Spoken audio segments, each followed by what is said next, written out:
zonke indawo la kuzofinyelela khona le video igama ngumsizi aka Nkosi yo-Art. Noma uqala ngole channel eqinisekisa ucinze usubscribe uthola zonke izinto engiyiphostayo kuyona ke le channel. Wengane zawethu kusuka umsindo ey'nkundleni zokuxhumana abantu abaningi bagxeka ke i-post igcokamelisha ngokuveza ukuthi uGatsheni ubeqashwe noma ke uqashwa ngemali.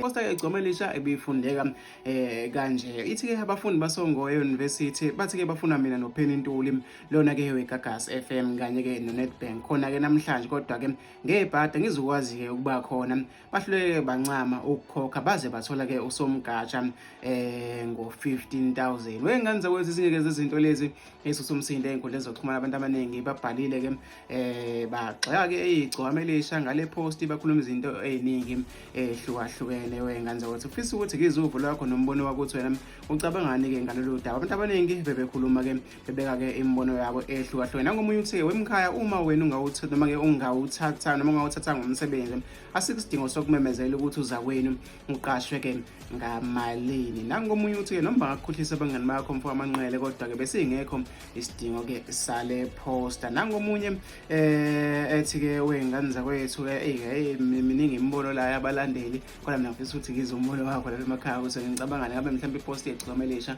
kuyipost right yini ukuthi engaveza ukuthi woza kwabo uqashwe ke ngemali engango-15K mangabe yena engasithathanga ke isinqumo sokuthi ebeke kuleyo event. Hlala lapha ku-comment section ungakhohlwa ucinze subscribe zonke izinto engiyiphostayo kuyona ke le channel. Kanti ipost ikhona lapha ku-Facebook namanje sesekhona, ungangena uyi-check nawe ubone ukuthi abantu bathini.